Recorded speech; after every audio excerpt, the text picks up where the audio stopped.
Okay,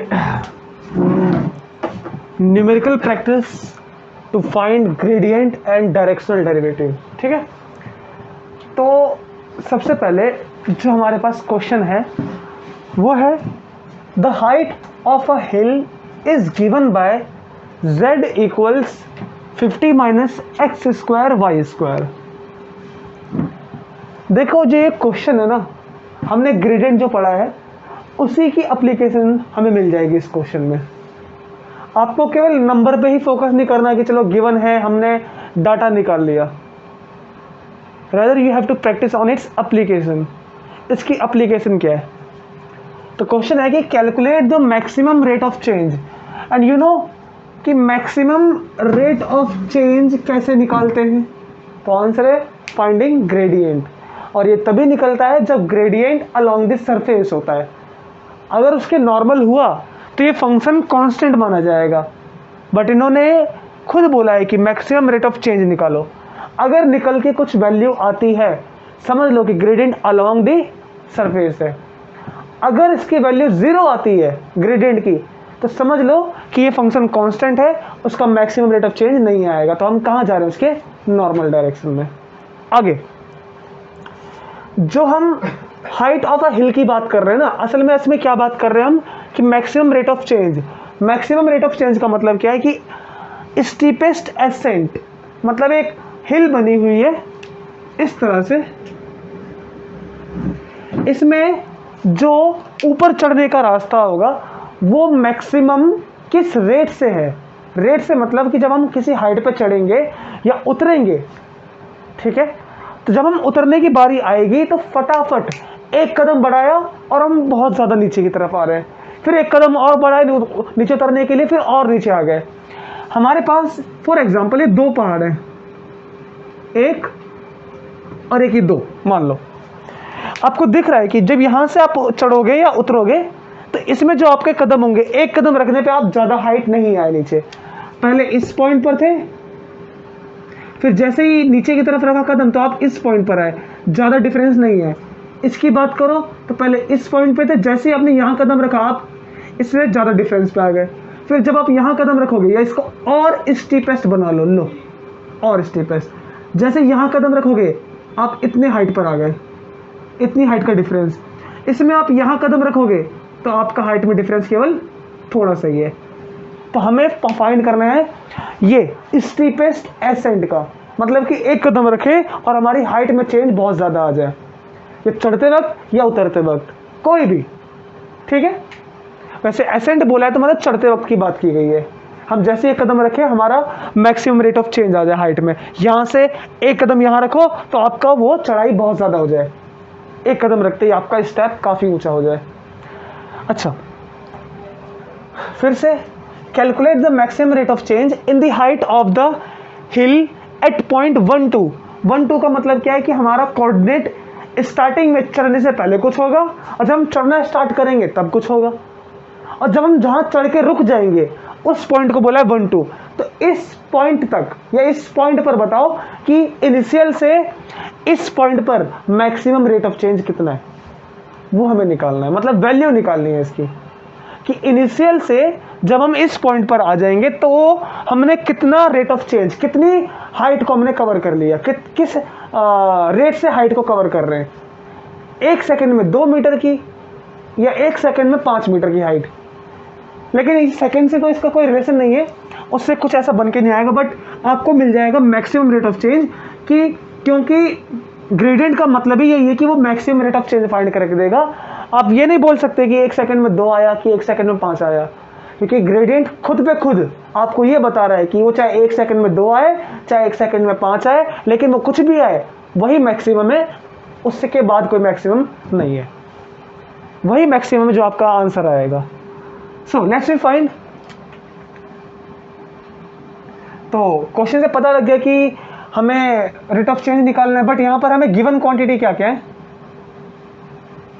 पहले उसका data लिखते हैं। तो गिवन है एक फंक्शन जो कि z है, और वो किसका फंक्शन है, x और y का, और ये कितना है 50 minus x square y square.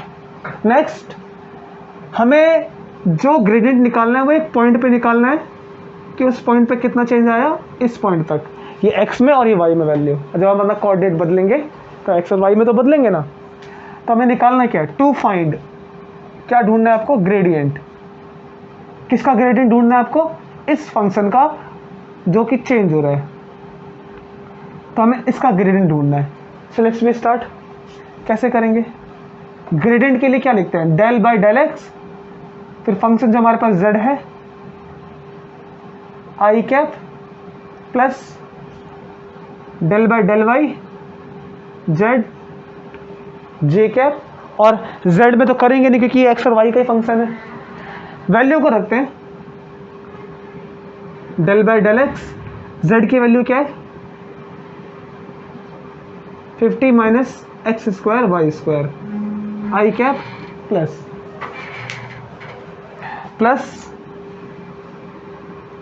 Del by del y 50 minus x square y square j cap. So let's we find, यहां से देखो अगर आप देखना चाहो तो क्या मिलेगा आपको आंसर। 50 तो एक कांस्टेंट है, तो कांस्टेंट का डेरिवेटिव क्या होता है, 0, ठीक है। फिर minus x square y square, x के रेस्पेक्ट में डेरिवेटिव है तो y square as a constant, y square constant, minus x square का करेंगे तो माइनस 2x, तो 2 और ये लीजिए x, ठीक, ये मैं लिख लिया माइनस, ठीक है। अब ये कौन सी डायरेक्शन में, i की, प्लस 50 कांस्टेंट, y के रिस्पेक्ट में करेंगे तो माइनस का एक्स स्क्वायर कांस्टेंट हो जाएगा, y का करेंगे तो 2y जे कैप, ठीक है।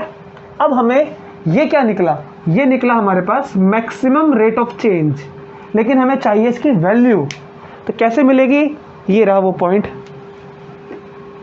तो माइनस में, अच्छा y में कितना है 2, 2 का स्क्वायर 4, 4 2 जा 8 इंटू 1, तो 8 आई कैप प्लस या माइनस, देखते हैं, माइनस में 1 का स्क्वायर 1, 2 2 4 माइनस 4 जे कैप, ठीक, ओके। नाउ तो ये आपके पास है maximum rate of change gradient, but हमें इसका जो रेट ऑफ चेंज चाहिए इसकी एक मैग्नीट्यूड चाहिए, so we can also find its magnitude. तो क्या होगा इसका magnitude,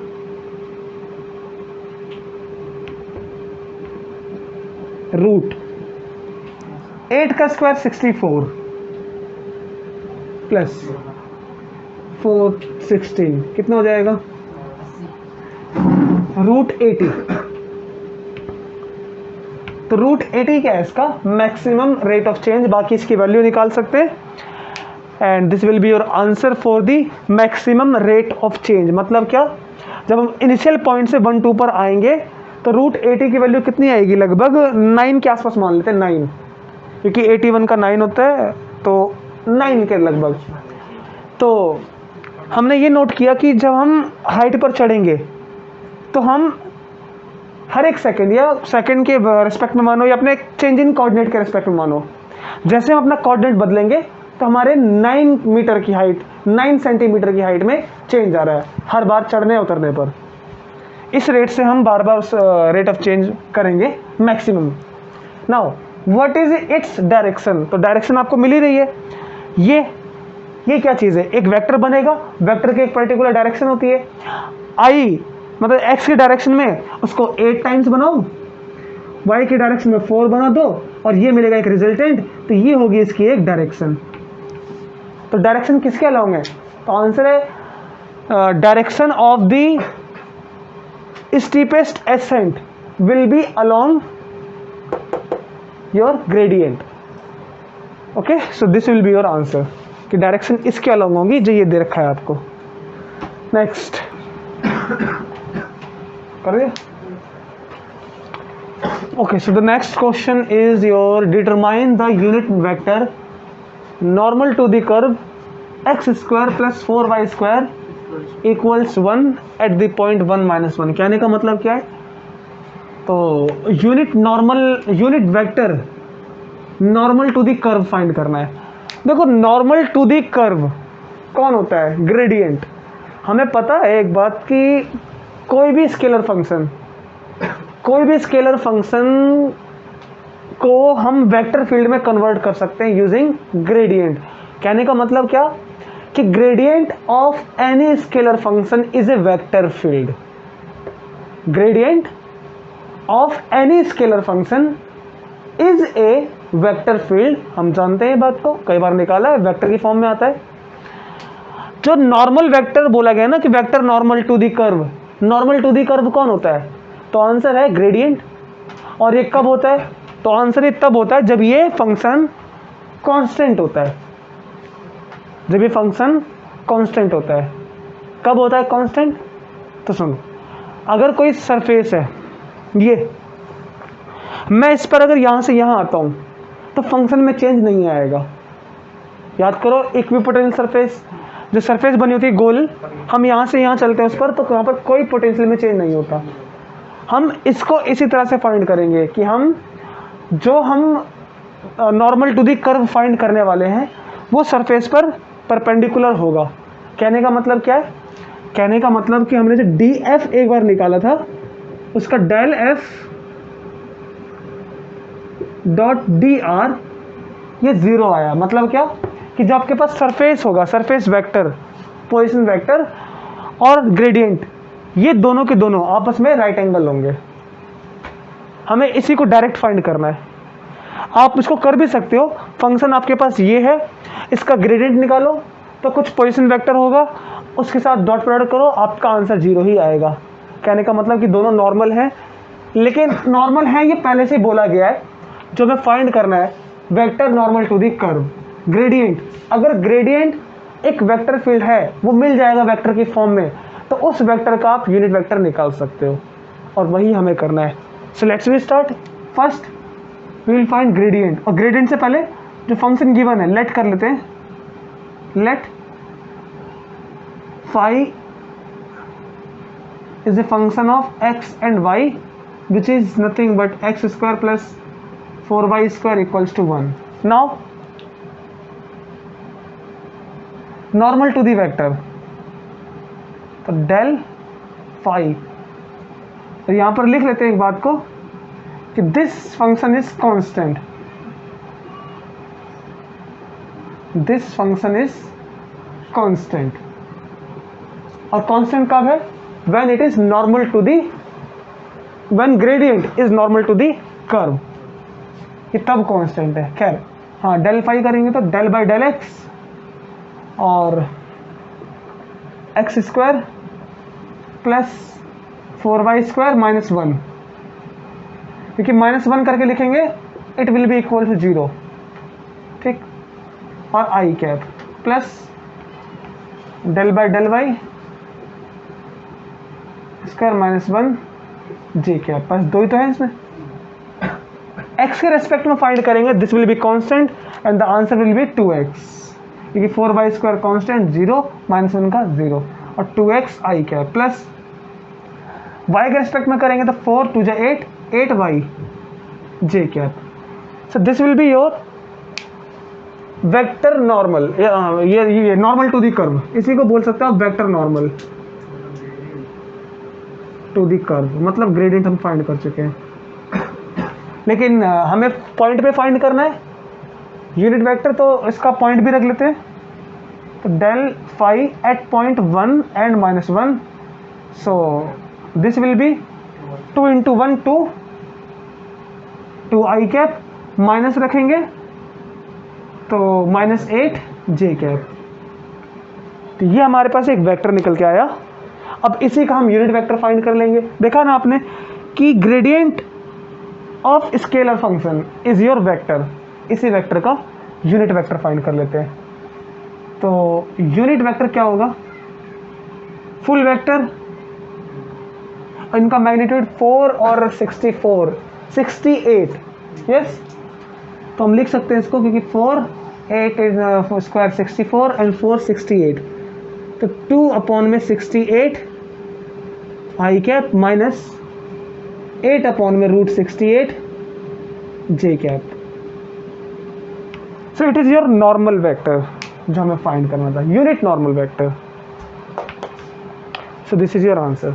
okay okay, so the next question is obtain the directional derivative. इस बार हमें जो फाइंड करना है वो डायरेक्शनल डेरिवेटिव है, और ऑब्वियस है कि डायरेक्शनल डेरिवेटिव किसका फाइंड करेंगे, स्केलर फंक्शन का, स्केलर फील्ड का। वो फील्ड या फंक्शन कोई भी हो सकता है जिसकी हमें एक इक्वेशन दे रखी है, उस इक्वेशन से हम इसका बिहेवियर समझ सकते हैं कि जो स्केलर फंक्शन है वो किस तरह से वेरी कर सकता है, किस तरह से, कहाँ पर, उसका नेचर कैसा है। So the scalar function is v equals x square plus cos Y minus x Z.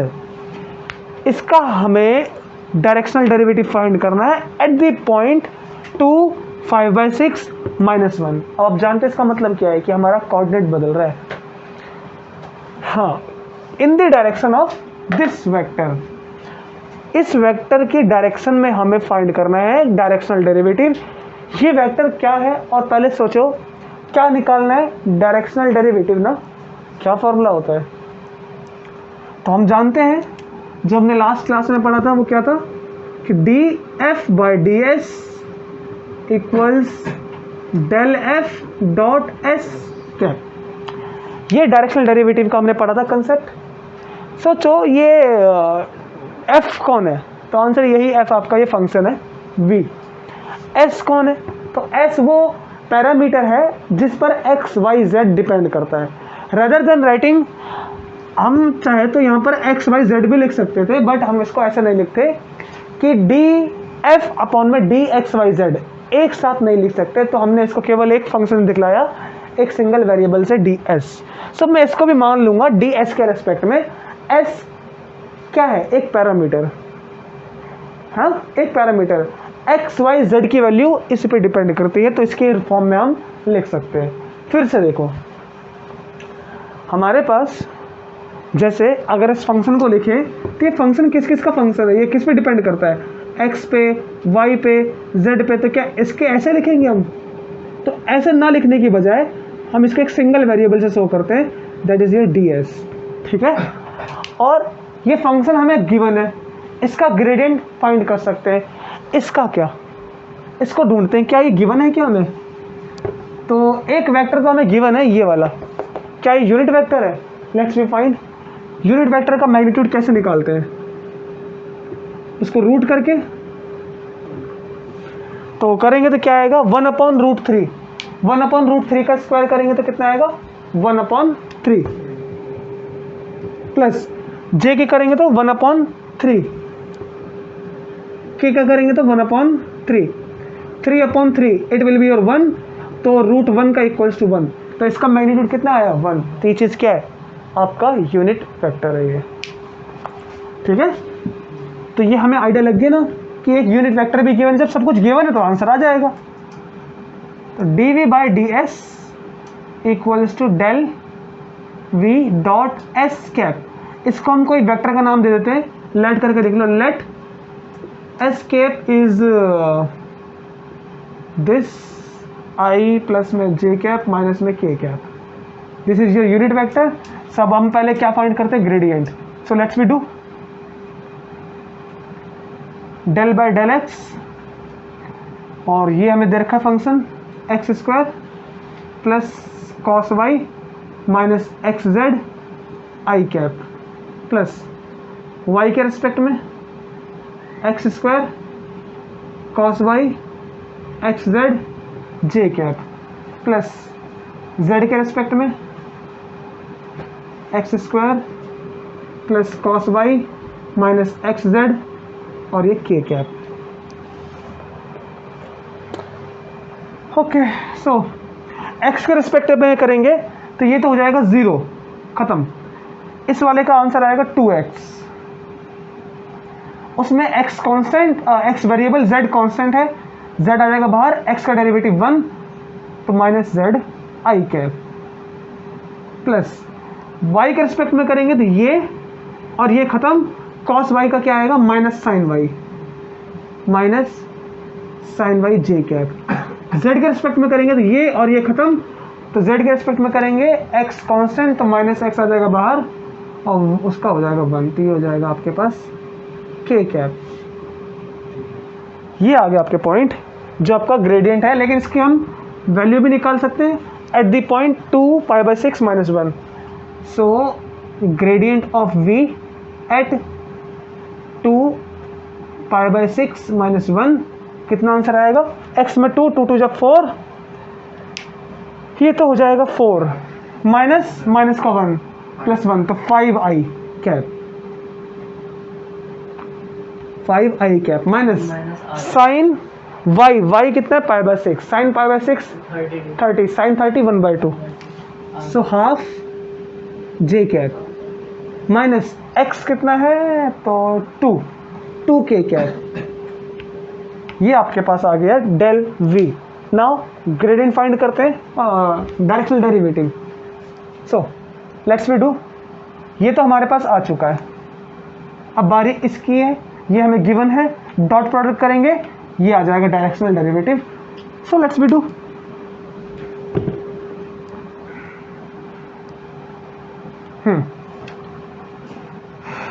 तो 5i cap minus half j cap minus 2k cap dot with unit vector जो हमें गिवन है, क्या है वो? i/√3 plus j/√3 minus k/√3। आप देखो जानते हो ना, i के करेंगे तो 5/√3 माइनस प्लस माइनस, तो ये आ जाएगा माइनस में 1/√3 माइनस माइनस प्लस 2/√3। सॉल्व करते हैं इनको, तो हम जानते हैं कि सबको 2√3, हम इसको इक्विवेलेंट फ्रैक्शन कर लेते हैं। 2 से मल्टीप्लाई करते हैं, 2 से मल्टीप्लाई, 2 से मल्टीप्लाई और 2 से मल्टीप्लाई, तो 2√3 2√3 2√3 सब हो गए सेम। 10 - 1 9, 9 में से 9 और प्लस 4 13, 10 - 1 9, 9 + 4 13, 13/2√3। और इसका अगर हम रैशनलाइज कर लें, तो रैशनलाइज करेंगे तो क्या आएगा? √3 13 √3/√3 6। तो ये आपके पास है directional derivative of this scalar field at the point this in the direction of this vector. सही है ना? डायरेक्शनल डेरिवेटिव इतना है। और ये क्या बता रहा है आपको? Rate of change of this vector और this scalar function in this direction. तो ये आपके पास रेट ऑफ चेंज निकल के आया है। किसका रेट ऑफ चेंज? इस फंक्शन का। मतलब क्या है कि ये कोई एक स्केलर फंक्शन है टेम्परेचर की तरह। वो टेम्परेचर अगर हम एक एक कदम बढ़ा रहे हैं तो वो टेम्परेचर वेरी कर रहा है। हमने बोला यहाँ भी वेरी करता है, वहाँ भी वेरी करता है, मतलब बदलता है, यहाँ भी बदलता है, वहाँ भी बदलता है, यहाँ भी बदलता है।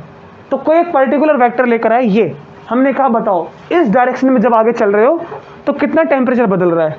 तो आपने कहा इतना, है ना? अपना इतना इसमें एक एक का कोऑर्डिनेट चेंज करेंगे। यहाँ से एक कोऑर्डिनेट चेंज किया, इस रेट से बदल रहा है, फिर आगे बदलेंगे इस रेट से बदलेगा। तो ये प्रिडिक्टेबल है। आप प्रिडिक्ट कर सकते हो कि जब हम इस डायरेक्शन में जाएंगे, एक कदम बढ़ाएंगे या 2 कदम बढ़ाएंगे तो टेम्परेचर में चेंज इतना आएगा, 0 डिग्री से इतने डिग्री सेल्सियस। अगर टेम्परेचर हुआ तो कुछ और हुआ तो कुछ और।